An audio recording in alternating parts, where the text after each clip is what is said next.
आत्मा संबंधी कार्य से सुंदर साधन धर्म प्रेमी साथियों माताओं बहनों,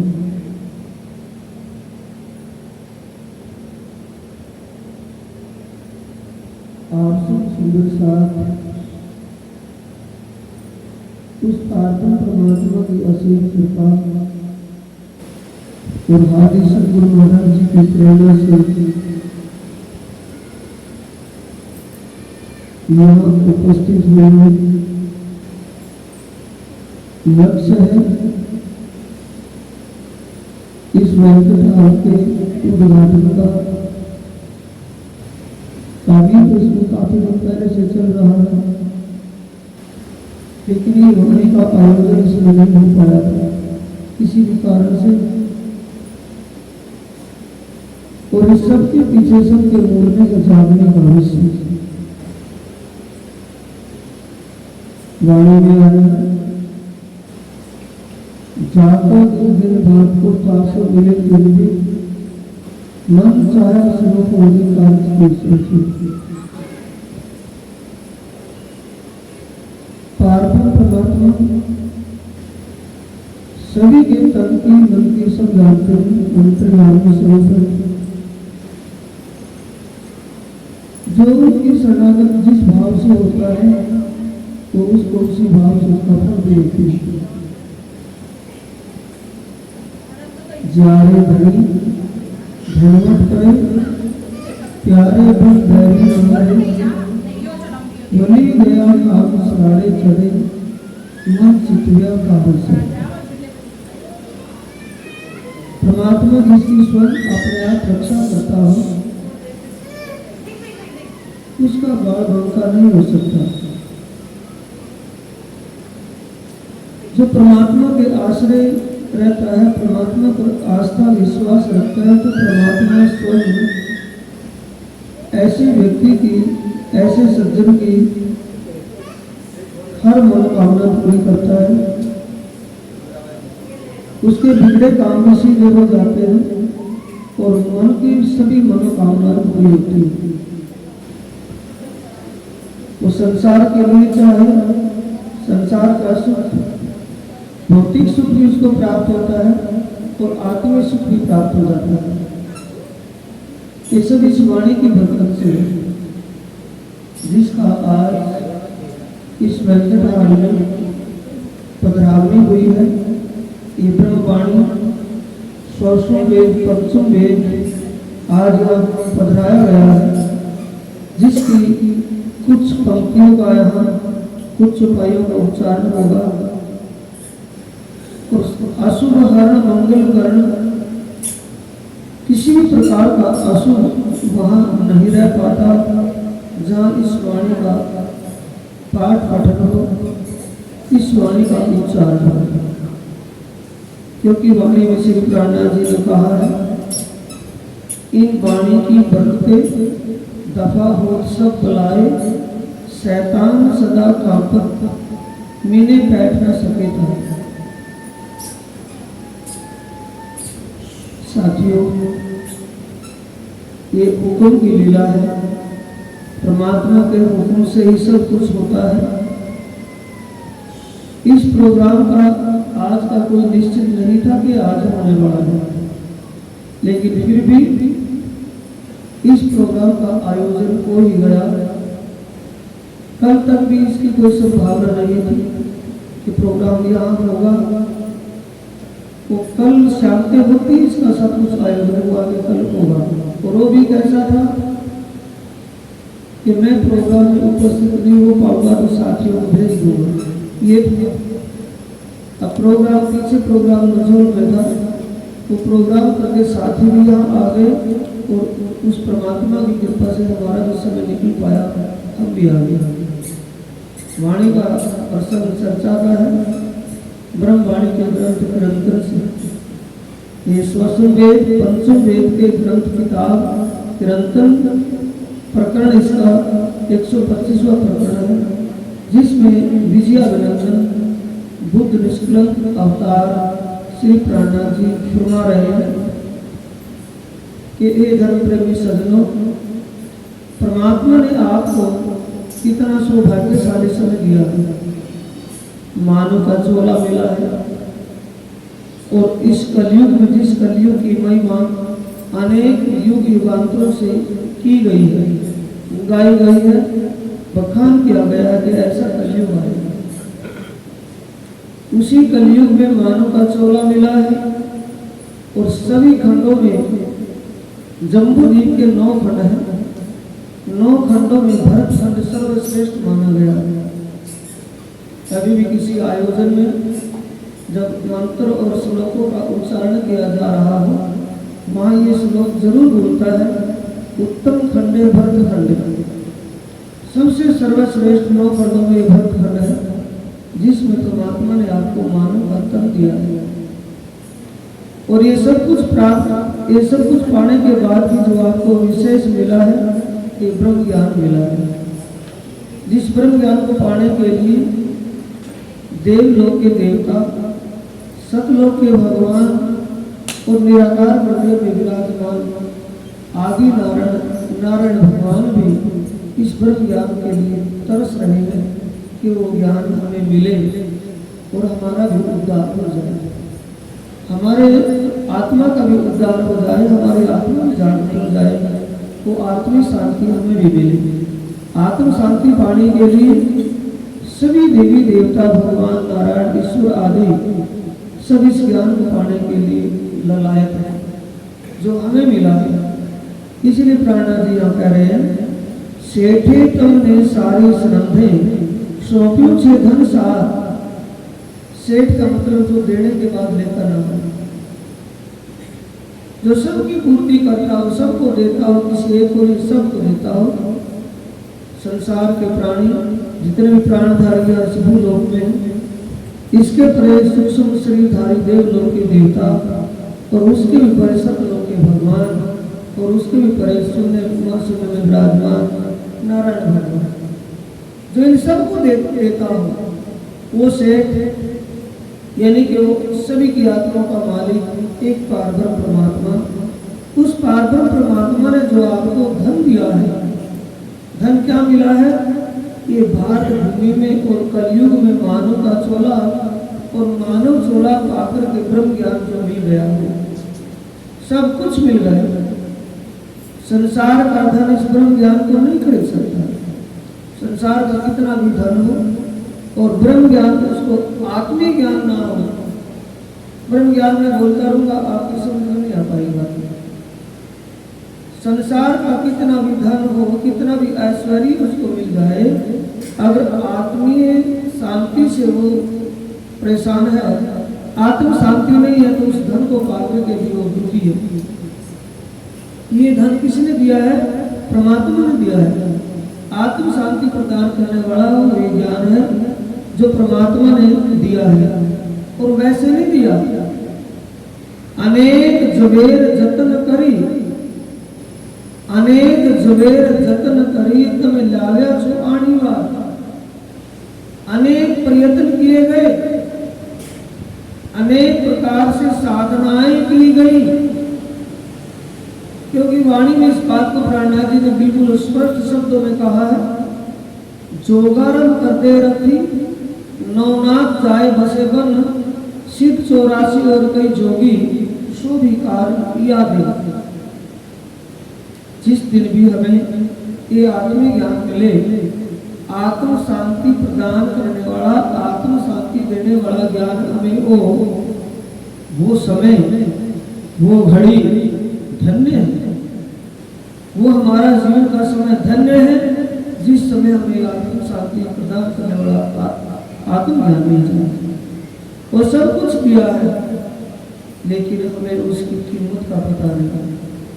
जैसे हमें कहीं से 9 करोड़ लाभ मिल जाए और 9 करोड़ लाभ सब्जी वाले को, सब्जी की रेडी को जो सब्जी बेच रहा है उसको दे रहे हैं, ना तो सब्जी की रेडी वाले को पता कि वो कितनी कीमत का है, ना हम देने वालों को पता कि वो 9 करोड़ लाल कितनी कीमत का है। हम अगर सब्जी चाहें और 9 करोड़ लाल, यानी उस लाल की सुंदरता को, लाल की सुंदर शाइनिंग को देख, उसकी चमक और सुंदरता को देख करके अगर सब्जी काफी सारी दे देगा, लेकिन वो 9 करोड़ लाल को अगर सब्जी देने वाला भी साथ में आए, सब्जी के साथ में वो भी आए और पूरा जीवन अपना उस घर में कमा कर पाए, फिर भी उस लाल की कीमत नहीं चुका सकता। सत मोहन सत रह राजो रूढ़ी प्रकार, सत मोहन सत ग्रह ये साथियों उस वक्त ये बातें कब याद आती है जब कभी किसी का अंतिम समय, किसी का अंतिम संस्कार करवाने के लिए जब उसको 4 साथी कंधों पर उठा करके लेकर के चलते हैं और पीछे चलने वाले साथी बोलते हैं ओम नाम सत्य है, सत्य बोले तो गत है। प्राणनाथ जी कहते सत्य तो तब, सत्य बोलना तो तब जाएगा जब सत्य का ज्ञान होगा। जब सत्य का ज्ञान ही नहीं होगा तो सत्य क्या बोलेंगे? झूठ में रहते हुए झूठ तो बोल रहे हैं, जो कुछ यहाँ का उच्चारण कर रहे हैं, संसार वालों की बात सुन रहे हैं, अपने आप कोई बात उच्चारण कर रहे हैं, जब तक हमें आत्मीय ज्ञान नहीं है तो ना तो सत्य को बोल सकते, ना सत्य को सुन सकते। प्राणनाथ जी कहते हैं सत्य बोल रहे, सत्य को ढूंढने के लिए आए, सत्य को खरीदने के लिए आए,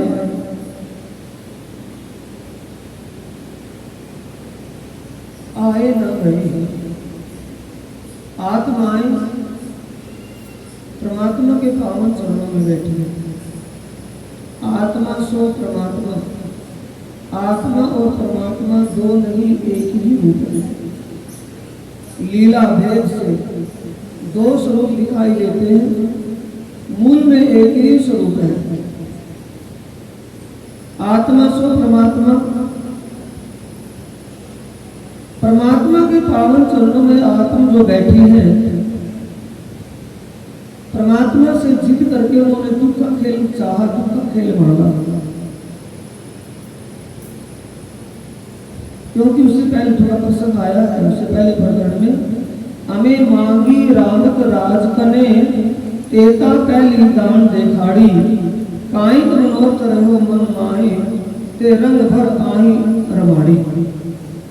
इसमें गुजराती में कहा गया है कि आत्माओं ने परमात्मा से झूठा दुख का खेल देखना चाहा, ये डिमांड करी, ये मांग मांगी कि हमें वो संसार दिखाओ, कैसा संसार है जिस संसार में हर प्राणी दुखी है, सुख पाते हुए भी दुखी है, कभी भी उसकी शांति, उसको आत्म शांति नहीं, तो वैसा वो संसार कैसा है, कैसा जगत है, कैसी दुनिया है, वो दिखाइए हमें।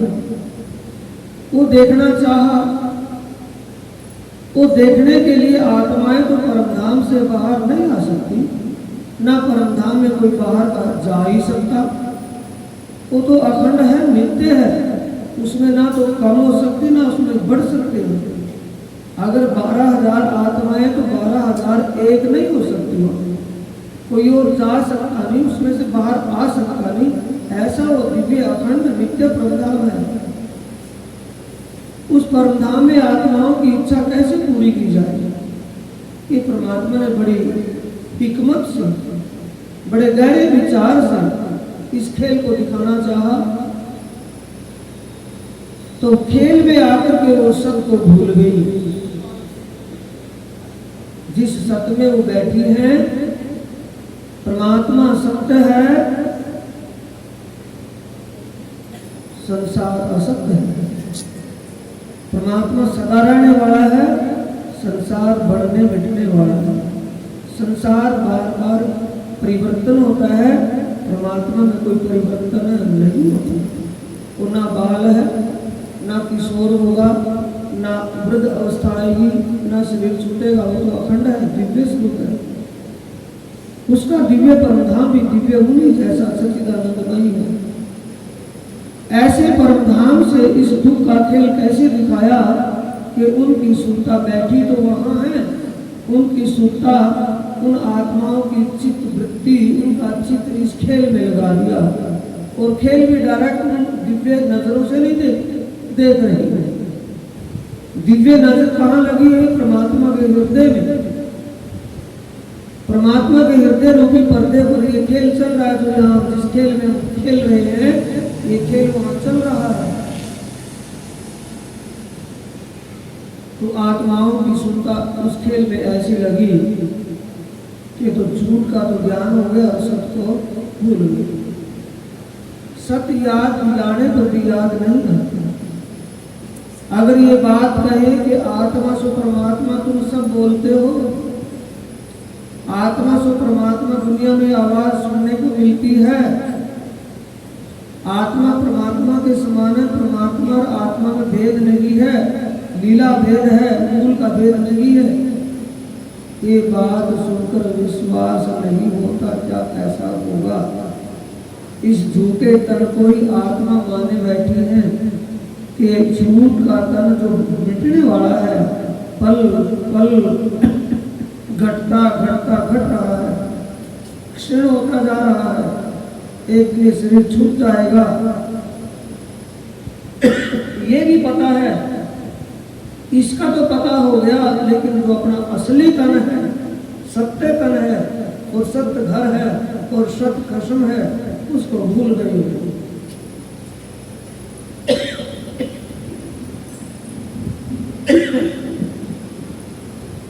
सत्य और जो सत्य कहे जो राग जो रूढ़ी प्रकार, सत्य को समझना। खरीदना होता है, ओढ़ने का मतलब खरीदना, गुजराती भाषा का शब्द है ओढ़ना। खरीदना, सत्य की कीमत ही नहीं तो खरीदेंगे कैसे? सत्य जो है वो तो अखंड है, सत्य की कोई कीमत नहीं कि कितनी कीमत, कितनी भी कीमत है, कितनी भी कीमत है, लेकिन सत्य की कीमत नहीं हो पाती। जब सत्य की कीमत ही नहीं, मोल ही नहीं, सत्य का कोई मोल नहीं है। सत्य परमात्मा है और कोई सत्य नहीं है। परमात्मा का दिव्य धाम सत्य है और कोई सत्य नहीं है। तो उस सत्य की क्या कीमत दी जाएगी? जिस सत्य को खरीदा या खरीदने के लिए कह रही है। खरीदने का मतलब है सत्य को समझना। जब सत्य समझ में आ जाएगा तो झूठ दिमाग से निकल जाएगा और सत्य दिमाग में बस जाएगा। अब झूठ दिमाग से निकालने से निकलता नहीं, क्या निकल जाएगा? कैसे नहीं निकलता? हमें जो संसार का ऐश्वर्य, संसार का सुख लग रहा है और ये सुख पाकर के भी आत्म शांति नहीं है।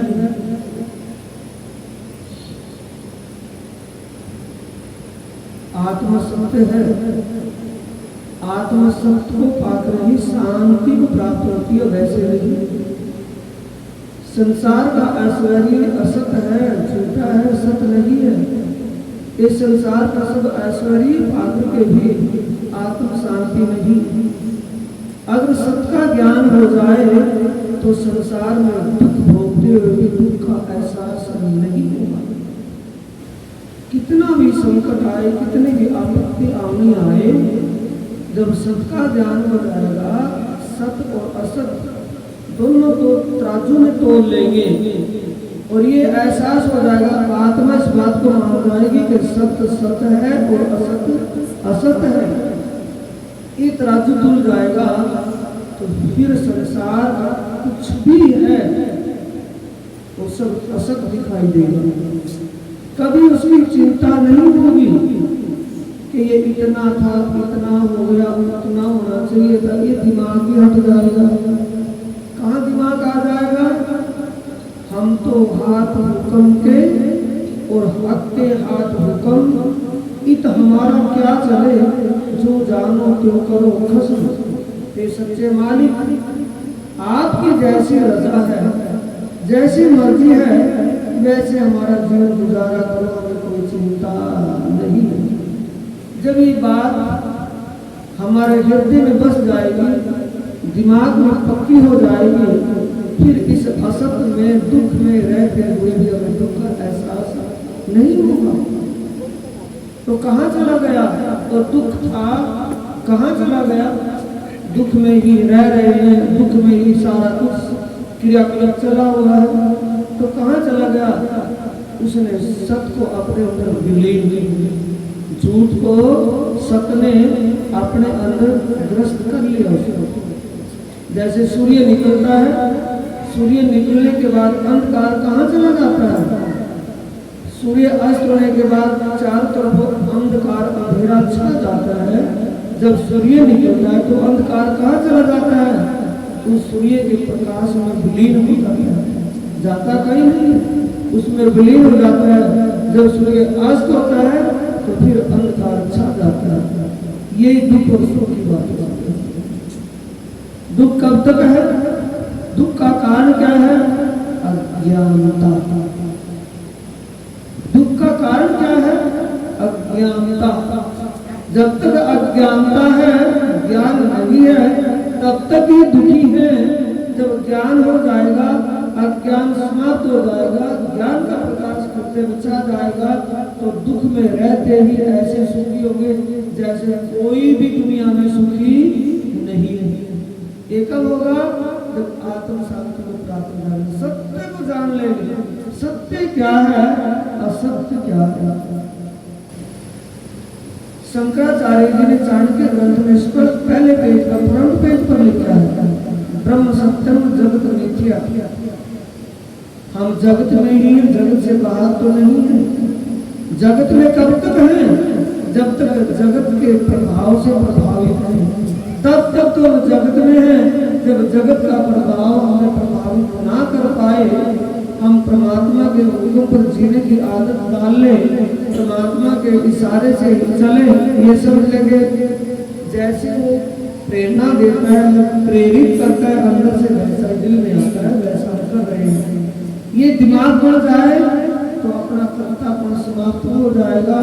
हुक्म की अधीन समझ में आ जाएगी कि हुक्म के अधीन उनकी अगुली कर ली। बस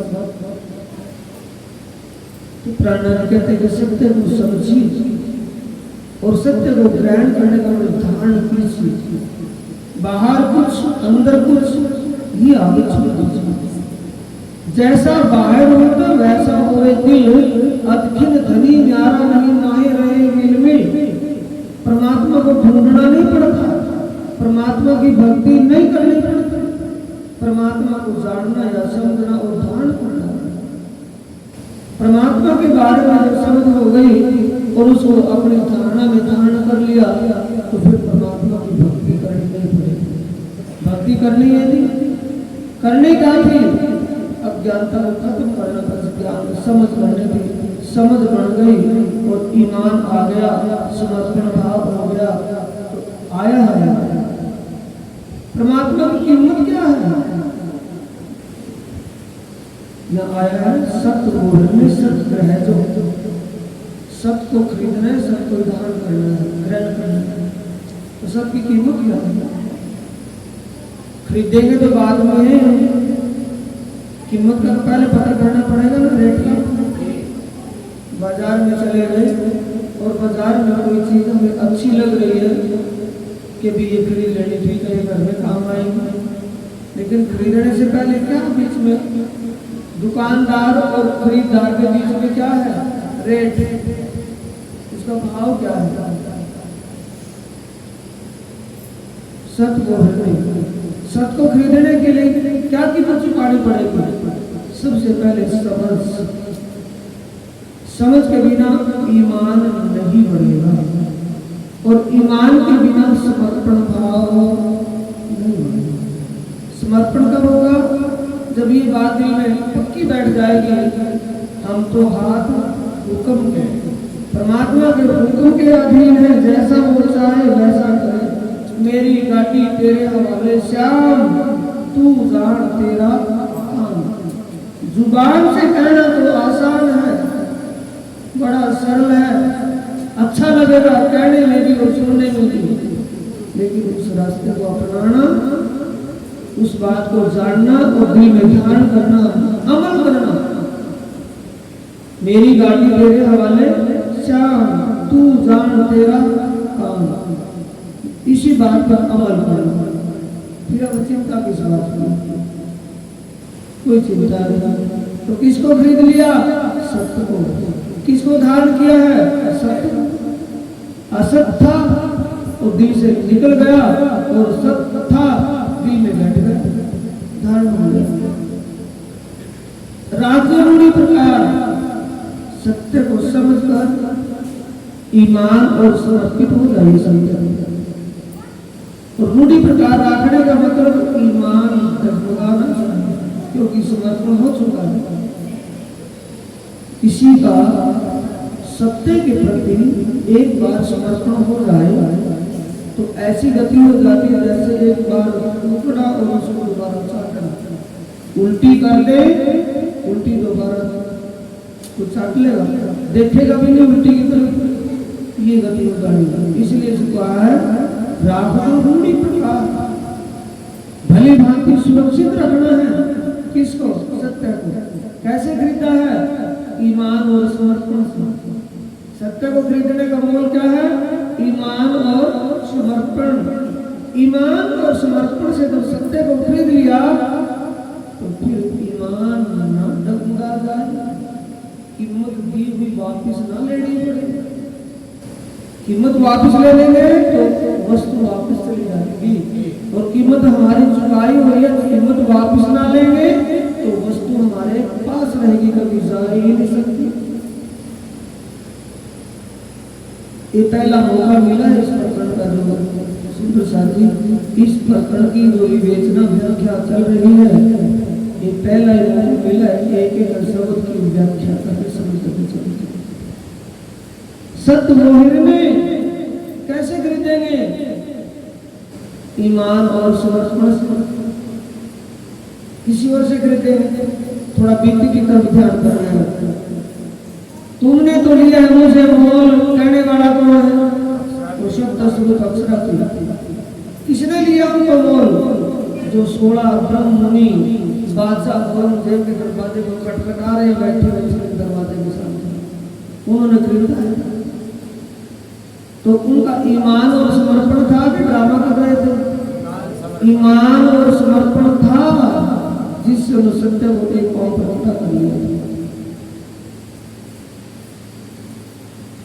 दूसरा, गोपियाओं के तनों में जो परमधाम की आत्मा विराजमान थी, कन्हैया के तन में अक्षरातीत सच्चिदानंद पारब्रह्म की शक्ति विराजमान थी। तो दुनिया की कहावत क्या है कि गोपियाओं के छाछ पर नाचते थे? नहीं, उनके ईमान और समर्पण पर ऐसा था, छाछ नहीं। दुनिया वाले क्या मामला क्या था? सत्य बहुने सत्य ग्रह जो राजरूढ़ी प्रकार आनी भूमि रखे भूलता, क्योंकि ये भूमि का असर ऐसा है, थोड़ी देर में ईमान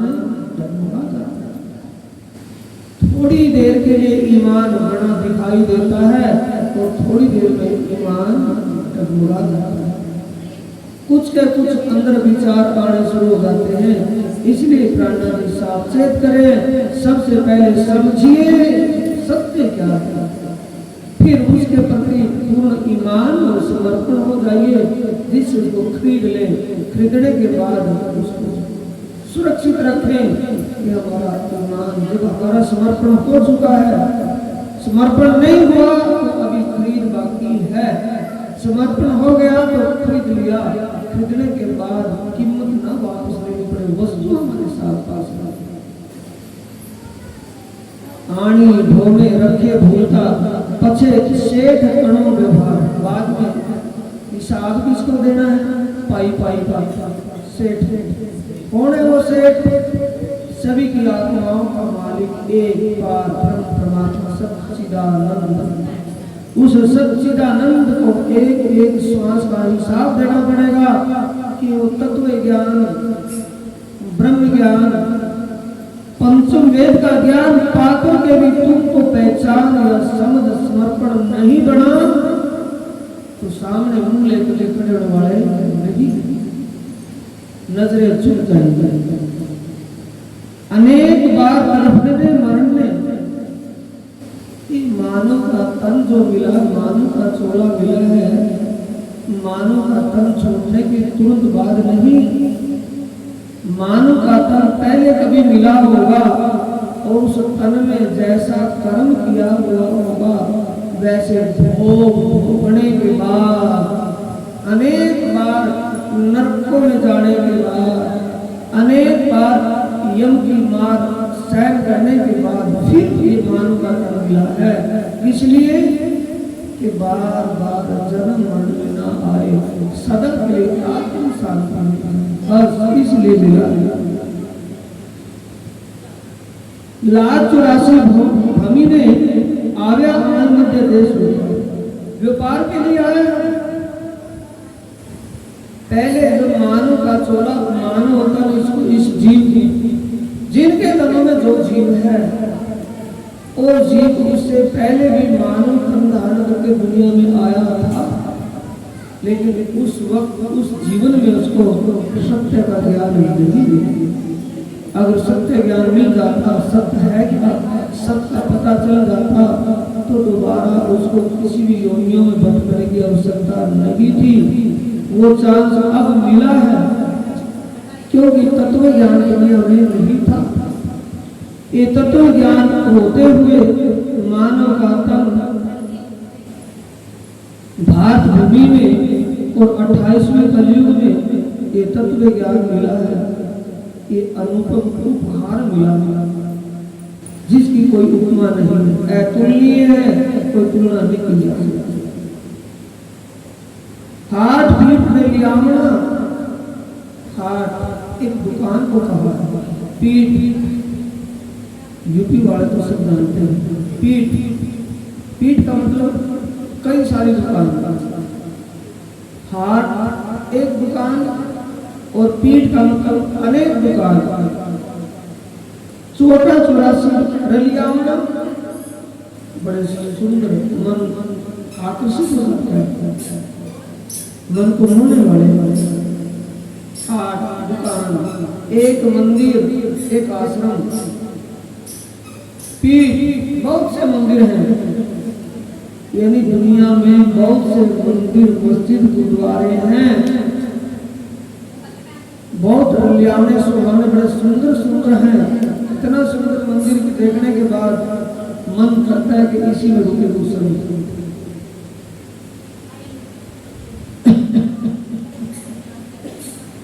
चौरासी बाजार, छोटा 84 बाजार, उससे ज्यादा चौराहे। कहने का तात्पर्य क्या है? दुनिया में मंदिर मस्जिद गुरुद्वारे बहुत हैं,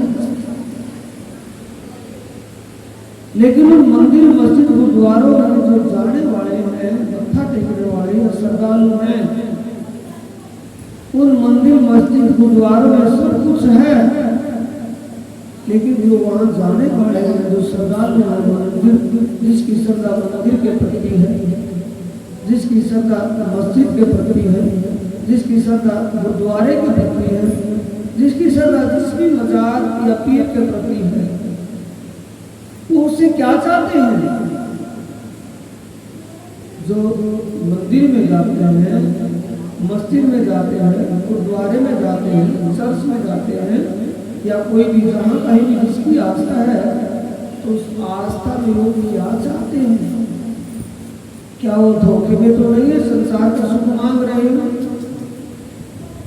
आत्मीय सुख कहां से मिलेगा? ये खरीदार के ऊपर डिपेंड है।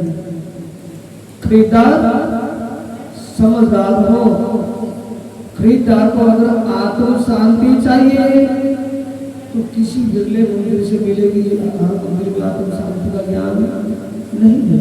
कर्म कांड मिलेगा, अनेक बातें मिलेगी, लेकिन नहीं आत्म ज्ञान, आत्मा को शांति कैसे मिले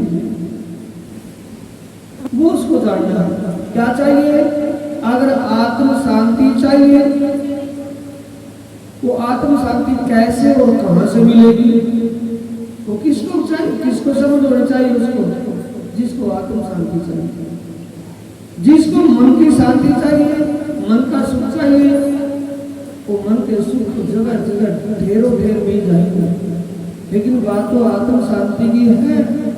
एक बार आत्म शांति मिलने के बाद दोबारा उसको क्रांतियों में न भटकना पड़े, ये गति न मिले। मन जितनी वस्तु आए मिले, मन चाहे वस्तु सब मिलती है, पर खरा જોઈએ खरीदार। खरीदार कैसा चाहिए? समझदार, कि बुद्धि चेतन हो, जिसके अंतस्करण के चक्षु खुल गए हो, ऐसा खरीदार चाहिए। बाहर और अंदर का अंधा नहीं, देखते हुए भी दिखाई ना दे, समझाने के बाद भी समझ में ना आए, ऐसा नहीं। जो कुछ सही, क्योंकि मामला आत्म शांति का है। बहुत से आते हैं कि महाराज जी इतना कुछ है, इतना कुछ है, लेकिन वो होते हुए भी आत्म शांति नहीं है। तो आत्म शांति कैसे मिले? क्या बताएंगे? इनके पास ही आत्म धर्म नाम दाम लिया हुआ है, सतगुरु का सानिध्य में जुड़े हुए, पर वो महाप्रसाद उस दरबार में घटता है, वो कभी ना पान किया ना मिला, उसके पर ध्यान ना दिया होगा, क्या करो उसने?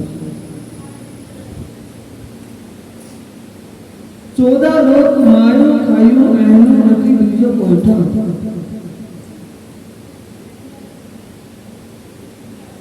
14 लोग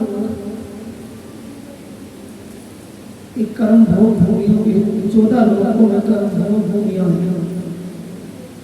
इस भूलोक में मानव के चोले में, मानव के कर्म में जीव आत्मा जैसा कर्म करता है, उसका भोग भोगने के लिए कुछ ऐसे भोग हैं जो इस भूलोक में भोगे जा सकते हैं, कुछ ऐसे भी भोग हैं जो यहाँ नहीं किसी दूसरे लोक में भोगने पड़ते हैं। उन भोगों को भोगने के लिए 14 लोक बनाए हैं। विधाता के विधान में 14 लोक बने हैं। ये भूलोक है, इसके ऊपर भूगे लोक है। ये भूलोक है, भूलोक के नीचे भूलोक 7 लोक नीचे है, 6 लोक इसके ऊपर है। भूलोक के नीचे अतल लोक, वितल लोक, शुक्ल लोक, तलातल लोक, महातल लोक, रसातल लोक, पाताल लोक। 7 लोक नीचे है। अतल, वितल, शुक्ल, तलातल, महातल, रसातल, पाताल। अतल ये भूलोक है ना, जहाँ बैठे भूमि, भूलोक। इसके नीचे अतल लोक है, वितल लोक है, शुक्ल लोक है, तलातल लोक है, रसातल लोक है, पाताल लोक है। 7 लोक नीचे है, 8वां लोक ये भूलोक है। 9वां लोक भूलवे लोक है, पितरों का स्थान है। 10वां लोक स्वर्ग लोक है जिसमें देवताओं के देवता इंद्र भगवान विराजमान है। उसके परे महर लोक धर्मराज का स्थान जहाँ सबकी करने पड़ने का लेखा जोखा होता है। उसके परे जन लोक ऋषियों का स्थान है। उसके परे तप लोक तपस्वियों का स्थान है। उसके भी परे चौथा लोक सत लोक है जिसमें 3 भगवान बैठे हैं, भगवान शिव, पार्वती, भगवान विष्णु, लक्ष्मी जी, ब्रह्मा और ब्रह्माणी अपने अपने पुरियों में विराजमान हैं। 14 लोग भोग भोगने वाले भोगी जाते हैं। इसके आगे शून्य और मां शून्य बचता है। मां शून्य में जीव वो जाता है जिसको उससे आगे पार होना, उसका विश्राम कर ले, क्या कहे उसको वेटिंग रूम। वेटिंग किसकी वेटिंग बैठा है कि भाव से पार हो गया, मुझे दोबारा नहीं जाना है नीचे। तो सदा तब तक मां प्रलय होगी तब तक वो उस विश्राम करने में उस विश्राम प्रतीक्षालय जिसे कहते हैं, प्रतीक्षालय में बैठे वो ऊपर शून्य मां शून्य। 14 लोक में जाने के बाद जीव को अखंड नहीं आना जाना पड़ता है। भूलोक में यहाँ आया है जो जीव, जब उसका जीवन पूरा हो जाएगा, शरीर छूटेगा तो यहाँ से वो चला जाएगा, यहाँ नहीं रहेगा। अपने करने के अनुसार किसी दूसरे लोग में जाकर भोगेगा, फिर जन्म लेगा। इतना कुछ करने के बाद मानव तन में एक ही बार जन्म होता है, एक ही बार मौका मिला है। अब की बार अगर चूक गए, अखिल वारो आई पामी ऐधन मूल अमान, प्राणा जी कहते हैं इसी जन्म में मानव के चोले को प्राप्त करके ही तो अनमोल धन, अनमोल धन का मतलब माने जीने से बस सकते हो, दूसरा कोई और लोग और कोई तन नहीं है। खरी वस्त आई गोप से संसार के अंदर सत को पाने का रास्ता धर्म ग्रंथों में बताया हुआ है। आही गोपछे का मतलब सत वस्तु आही गोपछे, सच्ची वस्तु यहाँ है लेकिन गोपनीय है। गोपनीय का मतलब जितने भी धर्म ग्रंथ दुनिया में है उन सभी के अंदर सत का संकेत तो मिला है, लेकिन सत को कहाँ ढूंढे, कैसे मिले, सत है क्या? वो सत बोलेगा तो है, जिसको बोलने से गति हो जाएगी वो सत है क्या? सत्य एक परमात्मा है और कोई नहीं। परमात्मा कौन है? इन देवी देवताओं से, भगवानों से, ईश्वर नारायण आदि से सबसे परे है। उसमें कोई परिवर्तन नहीं होता, कोई उसमें बिगाड़ करता हो, कभी मरता जीता नहीं, सदा क्रिया है, नित्य है, त्रस्त है। उसको पाने के लिए धर्म ग्रंथों में बातें हैं, लेकिन उसको कोई खोल करके बताए तो सही।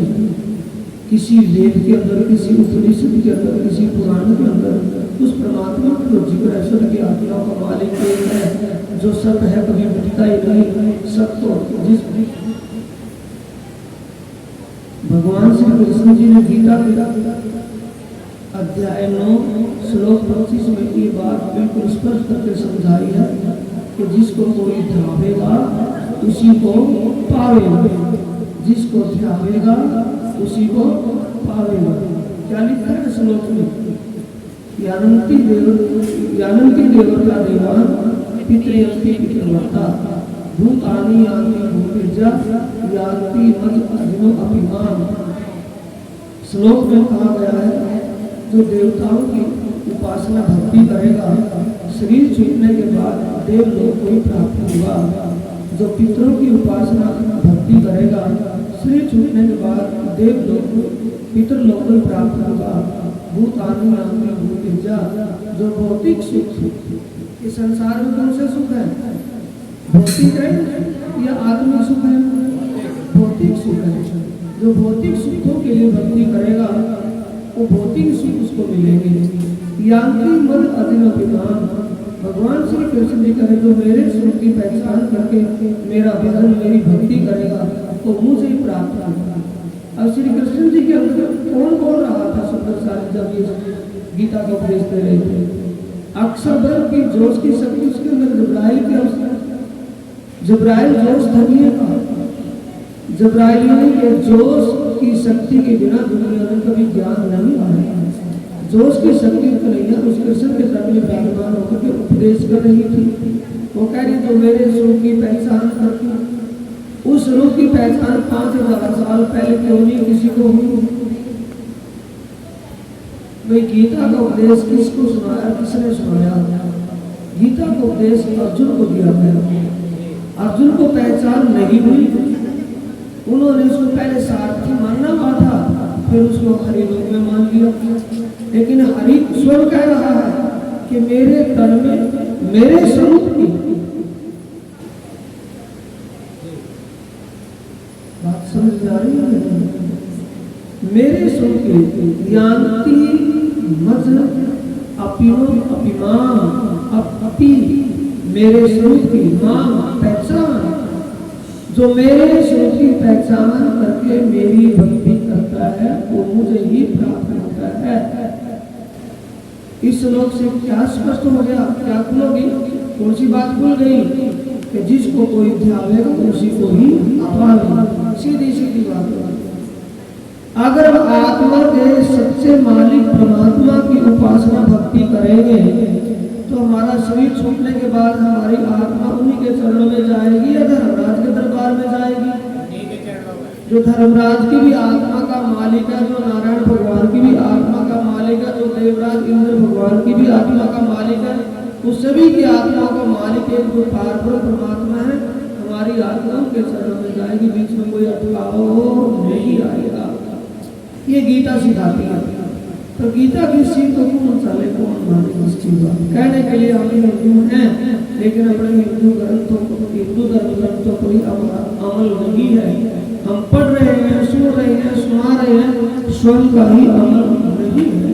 जिस दिन भी स्वयं का अमल हो जाएगा वो इस झूठ के जगत में रहते ही अखंड हो जाएगा। शरीर जैसे सांप कांचड़ी छोड़, कांचड़ी होती है ना, कांचड़ी को छोड़ करके आगे निकल जाता है, ऐसे शरीर को कांचड़ी के समान छोड़ करके आगे चले जाए, कोई रुकावट नहीं होगी। वो जो बारकू करी आवी पुली बैठो छिपा, सभी कहाँ दिखाता? हाथ एक मंदिर, पीठ बहुत से मंदिर, पीठ में क्या? हाथ एक मंदिर, शिव मंदिर, पीठ मस्जिद, गुरुद्वारा, चरस, सब कुछ उसमें आ गया। जितने भी मंदिर सभी तरह। इन मंदिरों में कौन बैठा है? कलयुग।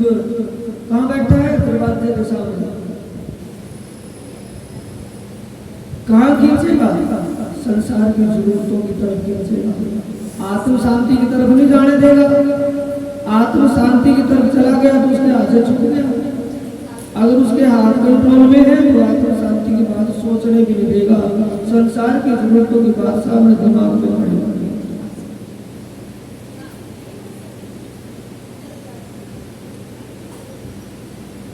माया का प्रभाव समस्या।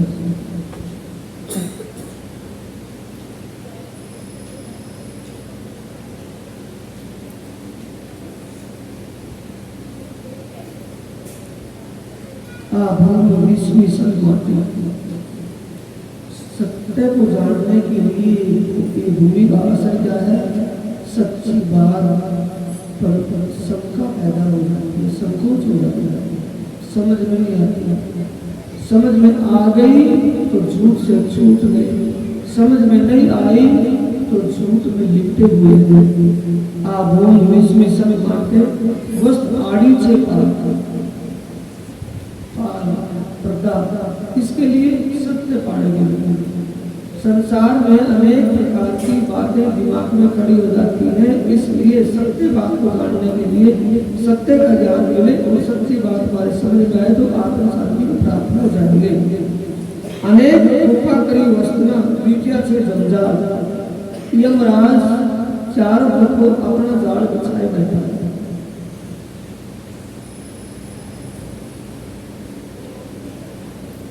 यमराज चार मंदिरों में भी यमराज का प्यारा है।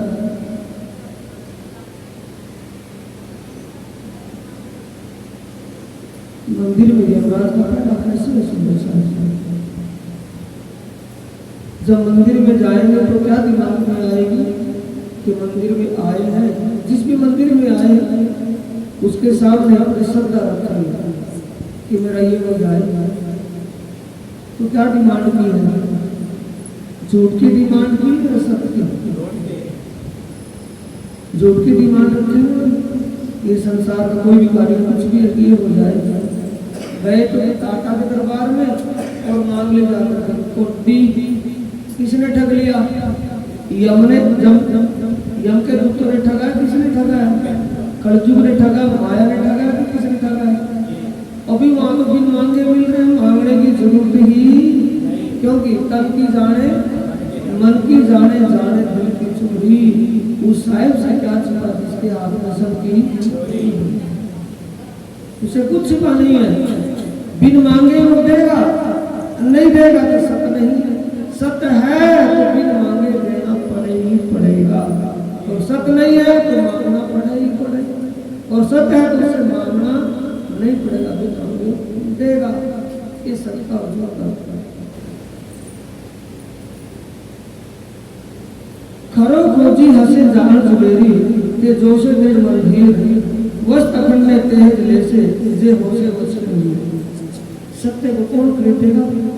जिसके दिल में आस्था। सबसे पहले क्या होगी? समझ। समझ के बाद क्या होगा? उसके अंदर श्रद्धा जागृत होगी, ईमान और समर्पण बढ़ेगा। श्रद्धा क्या जागृत होगी? श्रद्धा, ईमान और समर्पण भाव बढ़ेगा। जब श्रद्धा हो गई, समझ, पहला नंबर है समझ, समझ से बढ़ेगी श्रद्धा, श्रद्धा से बढ़ेगा ईमान, ईमान से बढ़ेगा समर्पण। जब समर्पण बढ़ गया तो सबको बिन मांगे देना पड़ेगा, और वो देगा जो लिखा है सबने। क्या लिखा है? जारे धनी धनवट करे, प्यारे बल बैरी न करे, बली गया काम सराड़े सरे, मन चित व्याकार सरे, मन के सारे काम पूरे करने पड़ेंगे। क्यों? तन की जाने, मन की जाने, जाने दिल की चोरी। उस साहिब से क्या छिपा जिसके हाथ में सबकी, बिन मांगे देना पड़ेगा। अगर सत्य है तो बिन मांगे देगा, अगर झूठ है तो उसके आगे हाथ जोड़ के गिड़गिड़ाना पड़ेगा कि दे दे, कुछ न कुछ उपराला करना पड़ेगा। और सत्य है तो उपराला करने की जरूरत नहीं। सत्य के लिए समझ, ईमान और समर्पण करने की जरूरत है, डिमांड करने की जरूरत नहीं। बोलो श्री प्राणनाथ प्यारे की, श्री सद्गुरु महाराज की चौपाई।